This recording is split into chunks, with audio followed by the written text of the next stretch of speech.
पापा सैलरी मिल गई मुझे, पूरे 7,000 रुपये। तो बेटा मुझे 10,000 रुपये। अब सबसे पहले एक काम करेंगे, किराने वाले के पैसे दे देंगे और बिजली का बिल दे देंगे, तो बेटा मकान का किराया भी दे देंगे। अच्छा हुआ ना पापा, सही टाइम पे सैलरी मिल गई, अब सारे काम हो जाएंगे। आप लोगों को सैलरी मिल गई? जी साहब, मिल गई सैलरी। अच्छा, आप मुझे बताओगे कि आपको कितनी कितनी सैलरी मिली है? साहब मुझे 7,000 मिली और पापा को 10,000। इतना कम?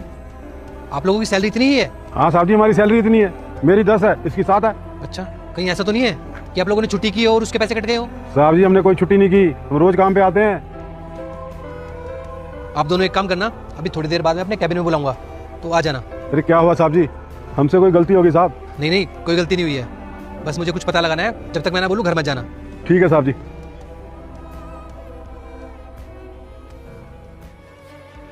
सर बुलाया आपने मुझे? हाँ नितेश, मुझे ये बताओ कि सबकी सैलरी दे दी ना तुमने? जी सर, सबकी सैलरी दे दी है।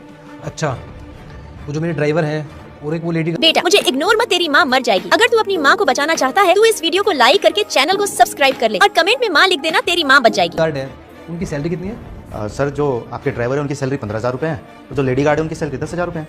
तो उनकी पूरी सैलरी दे दी ना तुमने? हाँ सर, सैलरी दे दी है मैंने। आप ये सब क्यों पूछ रहे हैं? एक बार इधर आना। जी साहब जी। आप लोगों की सैलरी कितनी है एक बार बताना जरा। साहब जी, मेरी सैलरी 10,000 रुपये है। साहब मेरे 7,000 है। जब इनकी सैलरी 15,000 रुपये और उनकी 10,000 रुपये है, तो इनको 10,000 रुपये और उनको 7,000 रुपये क्यों दिए?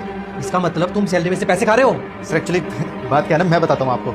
मुझे ना इन लोगों से कुछ पैसे लेने थे, इन्होंने एक बार मुझसे उधार लिए थे। मैं कर रहा हूँ ना सर से बात, आप लोग बाहर जाओ, मैं सर से बात करके आता हूँ। वो बाहर नहीं जाएंगे, जो भी बात होगी ना इनके सामने ही होगी, ताकि इनको पता चले कि इनके साथ कितना गलत हो रहा है। साहब जी झूठ बोल रहे हैं ये, इन्होंने मुझे बताया था तुम्हारी सैलरी 10,000 रुपये है, और ये हर महीने मुझे 10,000 रुपये ही देते हैं। अरे सर, ये लोग ना झूठ बोल रहे हैं, लालच है इन्हें पैसों का। जो इन्हें सैलरी मिल रही है उसमें इनका पेट नहीं भर रहा, और चाहिए इनको, बस और क्या। अच्छा, ये लोग झूठ बोल रहे हैं। एक बार इनकी सैलरी की ट्रांजैक्शन दिखाना मुझे। सर वो एक्चुअली ट्रांजैक्शन का तो नहीं है कुछ भी, वो कैश पेमेंट की थी ना, इसलिए। कैश में दी है? जब सबकी सैलरी ऑनलाइन पे होती है तो इनको कैश में क्यों? कैश में तो दोगे ही ना, तभी तो इनके साथ धोखाधड़ी कर पाओगे। मैंने देखा यहाँ पे जितने भी स्वीपर्स हैं, गार्ड हैं, ड्राइवर हैं, उनको सैलरी तुम कैश में देते हो। सर इन्होंने अकाउंट नंबर ही नहीं दिया, तो मैं क्या करता? मैंने तो इनको बोला था कि अकाउंट में कर देता हूँ सैलरी। नहीं सर, हमने अकाउंट नंबर दे रखा है, ये कहते हैं अकाउंट में दिक्कत हो जाती है, इसलिए कैश में ले लिया करो। सर मैं अरे बस करो,